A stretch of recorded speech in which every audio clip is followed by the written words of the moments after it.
हाँ, मैंने मौत को 3 रंगों में देखा है। एक वो जो दूर से आती है, दूसरी जो आँखों के सामने दम तोड़ती है, और तीसरी जो इंतज़ार करवाती है, बहुत इंतज़ार। मैं एक सीनियर नर्सिंग ऑफिसर हूँ। मेरी ड्यूटी सिर्फ दवाएं देना नहीं है, बल्कि ज़िंदगी और मौत के बीच की सबसे नाजुक रेखा पर खड़ी रहना है। पहली मौत, दूर से आती मौत। कालू खेत में काम करते वक्त अचानक गिर पड़ा। जब तक हम वहां पहुंचे वो सांसें छोड़ चुका था। ना कोई आवाज़, ना कोई मौका, बस एक अनकही चुप्पी, मौत की जो दूर से आई और सब कुछ खामोश कर गई। दूसरी मौत, पास से आती मौत। सुरेश सल्फास की गोलियां निगल चुका था। वो चीख रहा था, डॉक्टर साहब मुझे बचा लो, अब कभी नहीं करूँगा। मैं तो सिर्फ डराना चाहता था। उसकी आंखों में जीने की तड़प थी, दिल में पछतावे का तूफान था। हमने हर कोशिश की, डॉक्टर्स ने आखिरी दम तक प्रयास किया, लेकिन सल्फास के जहर के आगे हम हार गए। और वो मौत मैंने बहुत पास से देखी थी, जहां जिंदगी सामने गिड़गिड़ा रही थी, मगर मौत ने कोई रहम नहीं किया। तीसरी मौत जो इंतज़ार करवाती है। कमला, डॉक्टरों ने कह दिया अब सिर्फ कुछ दिन की मेहमान है।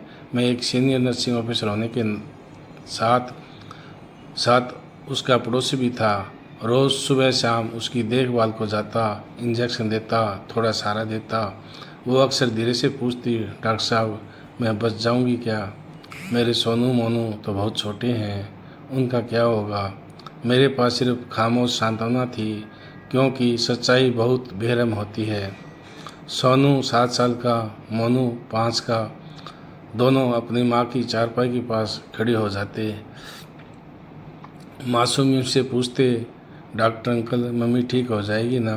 मोनू कहता, प्रिया की मम्मी उसे पार्क ले जाती है, हमारी मम्मी हमें कब पार्क घुमाने ले जाएगी? मैं उन्हें देखता, दिल चीर जाता और खुद को कोसता। मैं होते हुए भी कुछ नहीं कर पा रहा था। उसका पति सुभाष जब भी आता, उसके चेहरे पर लाचार दर्द साफ दिखता। कभी कुछ कह नहीं पाता, सिर्फ आंखें भीग जाती है। एक दिन उसकी माँ ने कहा, बेटा तुम तो खा लो कुछ, जीते जी मरा भी तो नहीं जाता। इतना सुनते ही सुभाष माँ की गोद में सिर रख कर रो पड़ा। माँ, कौन से पाप किए हैं मैंने जो ये दिन देखना पड़ रहा है? और फिर एक सुबह उनके घर से रोने की आवाज़ आई। मैं समझ गया कमला अब नहीं रही। मैं भारी कदमों से उसके घर की ओर बढ़ा। हर कदम जैसे रूह को बोझिल कर रहा था, और मन में बस एक ही बात चल रही थी, मौत इंतजार भी करवाती है। बलदेव सिंह वर्मा।